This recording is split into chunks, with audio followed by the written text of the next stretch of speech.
ভারতের ট্রান্সশিপমেন্ট সুবিধা বন্ধের পর বিশ্ববাজারে বাংলাদেশি পণ্য রপ্তানি নিয়ে সুখবর দিল সিলেট। প্রথমবারের মতো সিলেটস্থ ওসমানী আন্তর্জাতিক বিমানবন্দর থেকে কার্গো ফ্লাইট যাচ্ছে স্পেন।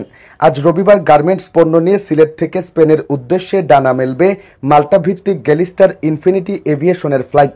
সংশ্লিষ্টরা বলছেন, স্পেনে গার্মেন্টস পণ্য পাঠানোর মাধ্যমে ইউরোপের বাজারে রপ্তানির নতুন সম্ভাবনা তৈরি হবে। সিলেটে একটি প্যাকেজিং হাউস নির্মাণ করা গেলে যুক্তরাজ্য সহ প্রবাসী অধ্যুষিত ইউরোপের দেশগুলোতে এ অঞ্চলে উৎপাদিত কৃষি পণ্য রপ্তানি করা সম্ভব হবে।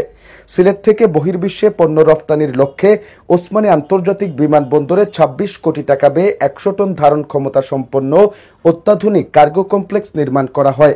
সিলেট অঞ্চলে উৎপাদিত গোয়ালগদ্দা শিম, নাগামরিচ, খাসিয়া পান, তৈকর, ফরাস ও শিমের বিচি, ঢাকা দক্ষিণের কচুরমুখী ও লতি এবং সাইট্রাস ফল হিসেবে পরিচিত জারা লেবু, আদা লেবু ও সাতকরার প্রচুর চাহিদা রয়েছে যুক্তরাজ্য সহ ইউরোপের বিভিন্ন দেশে। মূলত ইউরোপের যেসব দেশে সিলেটিদের বসবাস বেশি, সেখানেই এসব পণ্যের ব্যাপক চাহিদা রয়েছে।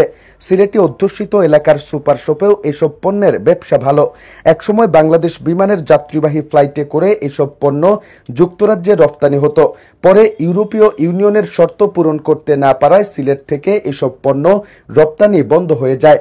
বর্তমানে ব্যবসায়ীরা নারায়ণগঞ্জের শ্যামপুরের প্যাকিং হাউজে পণ্য প্যাকিং করেও ঢাকা থেকে এসব পণ্য রপ্তানি করছেন।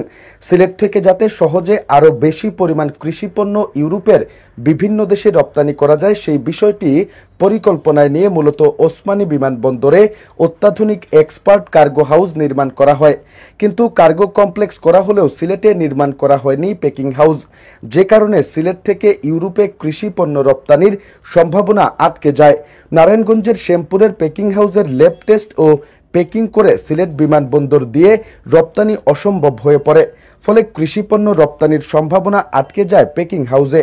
অবশেষে সিভিল এভিয়েশন কর্তৃপক্ষ ওসমানী বিমানবন্দর দিয়ে ইউরোপে গার্মেন্টস পণ্য রপ্তানির উদ্যোগ নেয়। আজ ৬০ টন গার্মেন্টস পণ্য নিয়ে স্পেনের জারাগোজা শহরের উদ্দেশ্যে রওনা হবে মাল্টা ভিত্তিক গ্যালিস্টার ইনফিনিটি এভিয়েশনের ফ্লাইট। এটি হবে ওসমানী আন্তর্জাতিক বিমানবন্দর থেকে প্রথম কোনো কার্গো ফ্লাইটের শুভ সূচনা। এর আগে বিদেশি কোনো যাত্রীবাহী কিংবা কার্গো ফ্লাইটও নামেনি ওসমানীতে।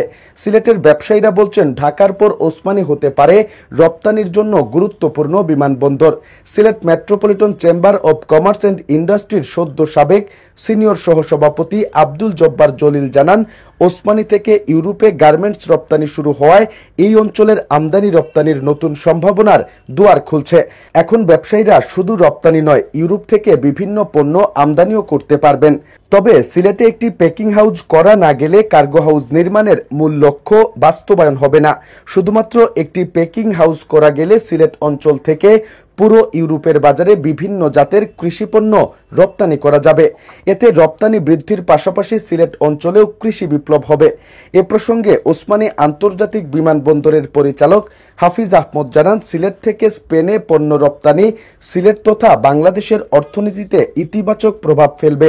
সিলেটের রপ্তানিকারকরাও ধীরে ধীরে ইউরোপের বাজারে পণ্য রপ্তানিতে অভ্যস্ত হবেন। আপাতত সপ্তাহে একটি কার্গো ফ্লাইট স্পেনে যাবে। রপ্তানিকারকদের চাহিদা বাড়লে ফ্লাইটও বাড়বে। সিলেটে একটি প্যাকেজিং হাউস নির্মাণ করা গেলে যুক্তরাজ্য সহ ইউরোপের বিভিন্ন দেশে সিলেটে উৎপাদিত কৃষিপণ্য রপ্তানি সম্ভব হবে।